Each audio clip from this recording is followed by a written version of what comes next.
everyone, Zach Wilson, Hood County Chess Club here, continuing our series on attacking the king. Today we're looking at Anastasia's mate, and this mating pattern, a little different than some of the others, is more of an idea than it is an actual pattern, and we're going to look at it in several different ways, so let's go ahead and get started. We have this starting position here, and I wanted you to notice the castled position that we're used to seeing with the king, the rook, and the three pawns. You'll notice the absence of the typical defending knight on f6 that usually lends aid over here to the h7 square. So this has obviously been traded off. And when we have this position here, what we're looking for is this undefended e7 square that's going to allow our knight to attack these two squares. And with this pawn occupying, I think if you've seen our series on the corridor mate or the edge of board mate series, you'll notice that that creates a corridor. Okay, so let's take a look at what happens when white checks the king. The king only has one place to go. And from here, we need to break into the enemy position. We need to create a hole. And so one of the best ways to create a hole is inglorious fashion with a very violent move, sacrificing our queen. This forces the king to respond and taking it. And again, we'll notice that the knight is covering these two squares, and that square is occupied by black's pawn. So it's a simple rook move, and we have checkmate. This is Anastasia's mate. Let's look at a variation of this. So this isn't so much a puzzle as it is an ending position. We want to notice that this is the first variation that we just looked at, which had our checkmate along the edge. Notice that the knight is working with a pawn that's in between the two squares that it influences. So in variation 2, you'll notice now that the pawn may be on the edge of the board, but the knight again is working with that pawn to take away, these squares. Okay? Well, then the rook, of course, is taking care of this, and the king is taken care of here. So this is checkmate, but the theme of Anastasia's mate is that a knight coordinates with an enemy pawn to create a wall that's used in the attack. So let's dive right in. We're going to go look at a game, or actually a theoretical position that was created by Emanuel Lasker in 1894. Of course, Lasker was one of our famous chess players.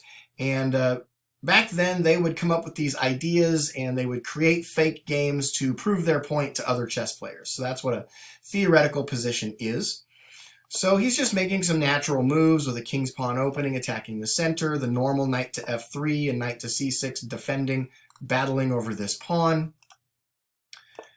We go into the Ruy Lopez, where the bishop comes out to b5, trying to remove the defender so that we can pick up a free pawn. And of course, if you want to know more about the Ruy Lopez opening, I suggest studying that opening in detail. And so we continue, and I want you to notice that white has already castled, and black makes the mistake here in this position of taking the free undefended pawn. He thinks, hey, I'm a pawn up. The problem is his king is still in the center, and white has a clear shot. So here comes the rook, and saving the knight, and just developing our pieces. Now, white's given up a bishop here already. Sometimes sacrificing a piece for time is really important. So we take our pawn. We've now cleared the way. So we've given up this bishop that was over here so that we could clear a path to the enemy king that's stuck in the center. And now we have our fork, suggesting that we might get our piece back. Well, now we have a pin. If you study your tactics, you know that this bishop here cannot move because it's pinned against its own king. So let's add pressure. So instead of just taking this knight over here, white wants to continue to add pressure. Anytime the enemy king is in the center of the board, you need to bring pressure and attack. So he castles to get away. And notice what we have here. We have the king's traditional castled position, and what's missing? The knight on f6. And we already have a knight staring at this key square to launch his attack. So let's follow the position. We take it, and the queen doesn't really want to take this knight because she doesn't want to give up queen for knight. So of course the king just steps into the corner. And now we bring out the queen. And you can see we're wanting to sacrifice this queen so that we can bring this rook over to cause checkmate. Well, black's got a couple of options here. We also have this attack or threat on this knight. So let's pretend for a moment that black is unaware of Anastasia's mate and makes a move to save his undefended knight. Well, then hopefully you can see what happens here. Queen sacrifice, king enters the corridor, knight is covering, pawn is in the way, checkmate. Okay, well, let's go back. And what if black is aware and doesn't want to save this knight? Instead, moves pawn to g6 so that if the queen were to take, this rook doesn't have access because now this square is threatened by this pawn. Well, you saw a moment ago that I had an arrow from the queen pointing to f6. And what it was trying to demonstrate was if the queen could hop like a knight, that would be checkmate because of the knight covering the g8 square. So sometimes when you're looking to attack, it's good to ask yourself, if I could teleport a piece somewhere, where would I teleport it to, like in Star Trek, and have the position I want? And then figure out from there how to get there. Well, one path could be to move the queen here and then here. The problem is that that square is covered by a pawn. So instead, white simply steps in here, eyeballing this square, wanting to say checkmate. Okay. Black tries to develop a piece, tries to threaten a rook. He wants to bring this bishop out. He wants to capture this rook. And white has a sneaky move here. I encourage you to pause the video, see what you would do here as white. So the answer is rook h5. Well, what's happening here? The rook is backing up the queen to cause checkmate on the h7 square. Black has to do something about it. Simultaneously, white is eyeballing the f6 square to have another option at checkmate. The only way that black can defend the rook and the queen checkmating on h7 is to capture it with the g6 pawn, which is now out of the way of the queen, checkmate. Now, how is this Anastasia's mate compared to the previous variations? It doesn't really look like this one very much because it's not a corridor per se, and doesn't really look like this one. So what's going on? Why is it Anastasia's mate? Because the knight is in combination with this square being covered by something else, creating a corridor that keeps the king against the edge of the board, and now our queen gives mate. So it's an interesting variation. On the flip side, the true pure form of it was when black had the choice to make to save his undefended knight. And if black chose the knight, then we see Anastasia's mate in its pure form, queen sacrifice, there's the corridor with the rook. Okay, let's move into a game that happened against world champion Max Euwe. He is from Holland. I believe it's properly pronounced Euwe. But this was 1929. The world champion has the black pieces, and he's playing against another player, last name Vidmar. And let's just see how the game goes along. This is a pretty long game, so we're just going to cruise through the moves. It is a queen's pawn opening. Knight to f6 means it's one of the Indian defenses.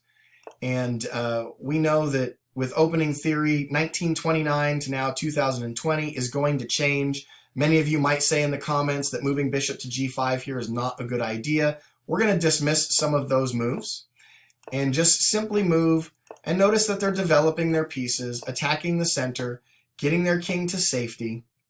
Now here white should probably move the pawn to h3, giving his bishop a place to go hide. But again, this is 1929, and so now we're going to lose that bishop. And he finally castles, and we're just going to cruise through these moves and not worry about them too much. Attacking the center, repositioning to a good outpost, trying to lift our rooks. One thing we should notice, I hope everybody notices that the C file is open and begging for someone to take control of it. And yet we're still maneuvering. Finally, someone decides to take over the C file.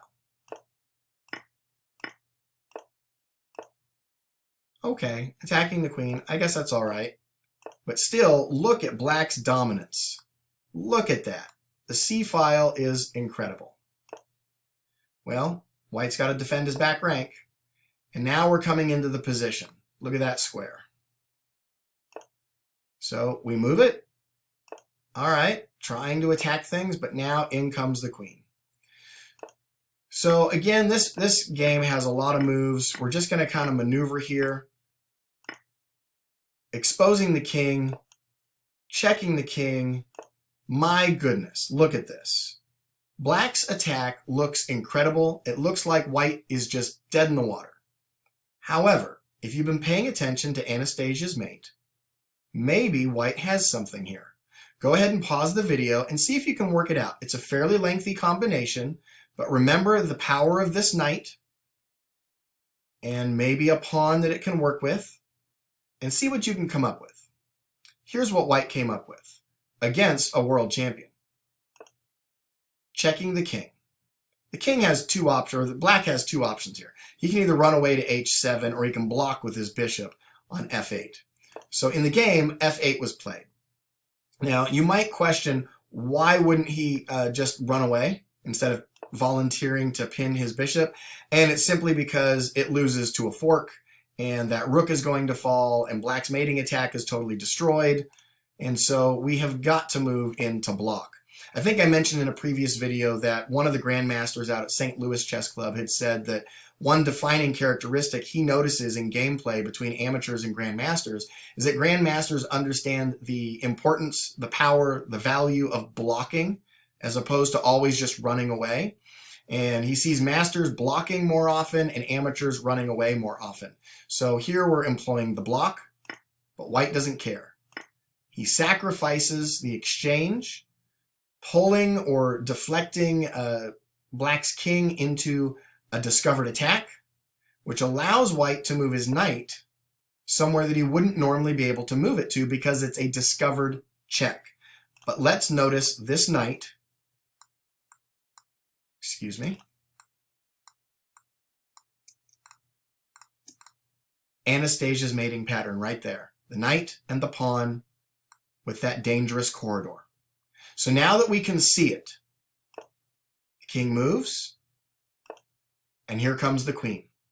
I hope you notice that if the knight's covering these squares and this pawn is occupying, that if this king takes that queen, I hope you can easily see the checkmate move with Anastasia's mate.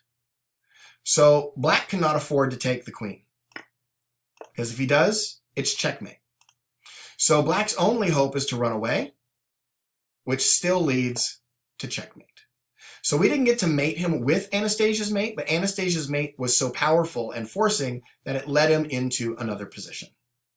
Finally, this is kind of a funny story. In a previous video, I think I mentioned that there was someone with the initials NN playing against another player, and I didn't know who that player was. And I'm sure some of you caught it, probably made fun of me in the comments. NN simply stands for no name, meaning we don't know who the player is. So it's no name versus Richter in the late 1800s. This is a very short game, only 21 moves. We'll buzz right through them. We've got a queen's pawn opening, and look, the Dutch defense. Okay, so I'm going to flip this because it is the Dutch defense, and I want to see what it looks like when black uses this strategy or this technique. So these are some typical moves in the Dutch defense. I will say that black fianchettoing their queenside bishop is standard. You'll notice that white put their bishop on d3 here in the late 1800s. Fast forward 100 years, white prefers to fianchetto, mainly because they want to contest this long diagonal. So opening theory does change over time. But again, this was an older game, and we're not interested in the opening theory. We are simply making the moves here to get the position to the critical spot. You know, both sides are attacking the center. making excellent attacks. You can see that white is just going after it as fast as possible, bringing all of his pieces into bear. It looks like he's just going to completely destroy this Dutch defense. Sacrificing pieces to get an access to the king. And then black sets a trap. Hopefully you can see the tactic here as white. The tempting tactic is bishop to, g5, pinning and winning the queen. And that's what black actually wants white to do, to take the bait. Now, this is a great place to pause the video. You are the black player. How can you take advantage of Anastasia's mate and win the game? Yes, the knight move comes first. Now the king's in the corner. Sacrifice to draw the king into the corridor. Remember, the knight is covering here and here. The pawn is occupying. We have a corridor. There's our check. And how's white supposed to defend? The best defense he has is with the queen. And then it's still checkmate. There you go. Okay, so that's Anastasia's mate, or we might say Anastasia's mating technique as opposed to pattern. I hope you enjoyed this video. Please visit us on Facebook at Hood County Chess Club and press the like button to keep up with local events. And please subscribe to our channel. Until next time, we'll see you real soon. I'm Zach Wilson, Hood County Chess Club.